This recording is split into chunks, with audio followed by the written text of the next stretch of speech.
आज चाहिँ म यो सुँगुरको मासु बनाउँदैछु हो। अलिकति काटिँदैन के यसले त।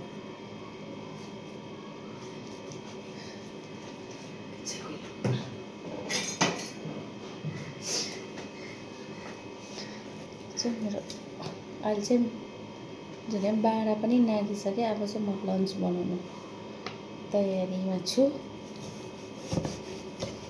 चाहिँ अलिकति सुँगुरको मासु बनाउँछु हो। दाल चाहिँ हिजोकै छ।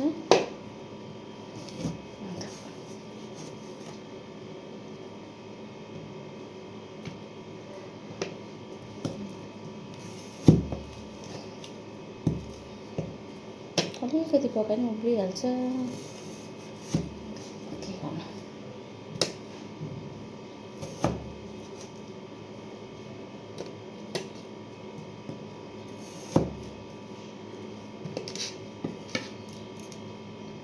यति भयो। यसमा चाहिँ म बोडी सिमी हालेर बनाउँछु। सिमी छ। आज चाहिँ मैले चाहिँ आज चाहिँ मसलावाला बनाउने भनेर चाहिँ प्याज टमाटर धनियाँ चिली पाउडरहरू सबै लगाइसकेँ है। नुन पनि लगाइसकेको।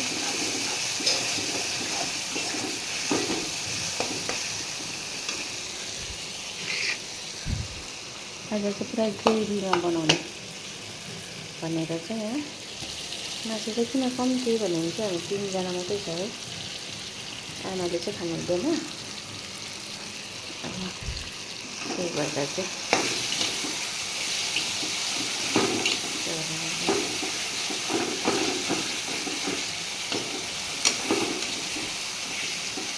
आज लास्टमा चाहिँ सिमी लाउँछु यसमा।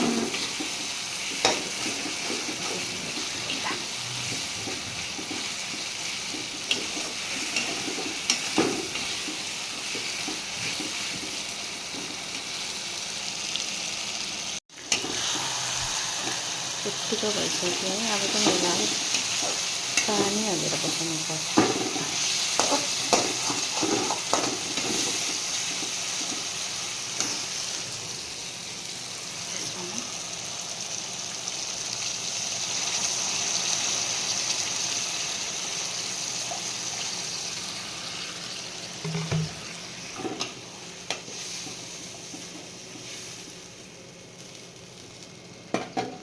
पाक्नुको लागि छोडिदिन्छु।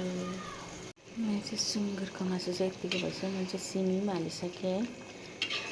अन्त अब एकछिन पकाउँछु। यसलाई अलिक दाल छ हो, त्यही कारणले यसको ग्रेभी चाहिँ अलिक सुकाइदिनु पर्छ होला।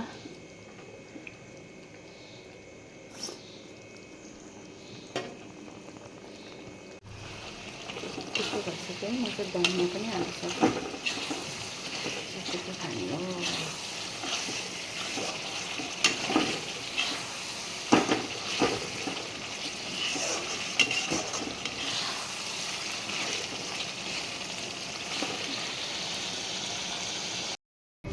चाहिँ खाना रेडी भयो। सुँगुरको मासु र सिमी, न्युटेलाको सब्जी, करेला आलु र दाल चाहिँ हिजोकै हो। अब चाहिँ खाने। म किन ठुलै बोलेको जस्तो लाग्छ तर सानो आएको यसमा फोनमा आवाज।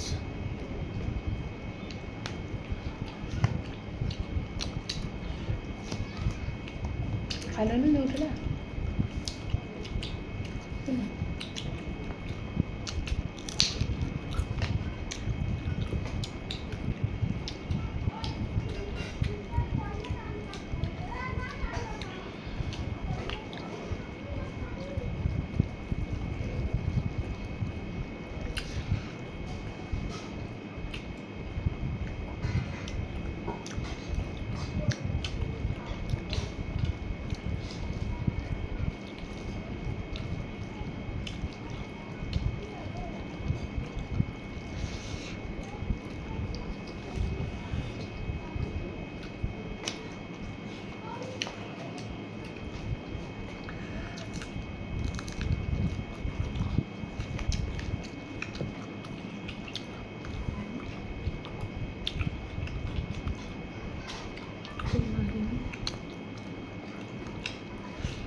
पोलको त्यो सर्वे आएको थियो अन्त उता पठाइदिन्छु भनेर पर्दैन भएन पोलको सर्वे भन्यो कता पठाइदिन्छु कता पठाइदिन्छु तिमीहरूको त्यता पठाइदिउँ भनेर त पर्दैन खालि पोलहरू हेर्दो रहेछ नि कति तारका हुन्छ उँधोकोले ल्याएको थियो उधै गयो त्यही हेर्नु सर्वेमा आएको अरे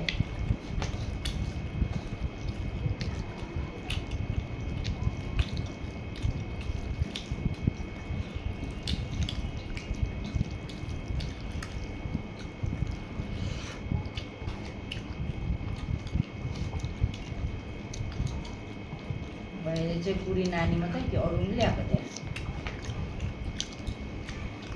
काली मन्दिरहरू आएको छ ए आज त तर कुन त मुस्लिमहरू पैसा छैन नभए त आज ईद हो बिजरामा आउँथ्यो सधैँ त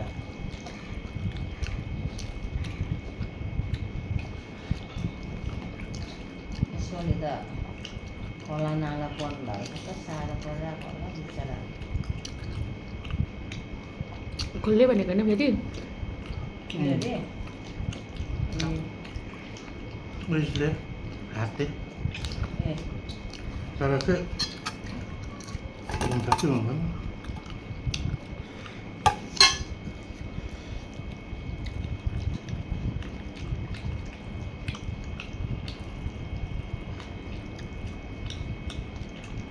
हिजोको मिटिङमा चाहिँ के भयो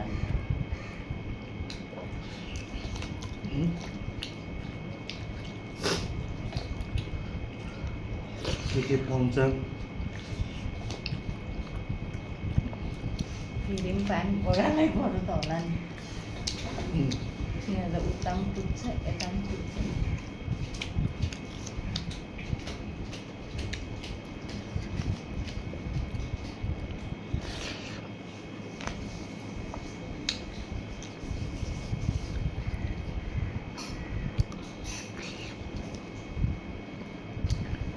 नधुनु भाँडा त्यतिकै राख्नु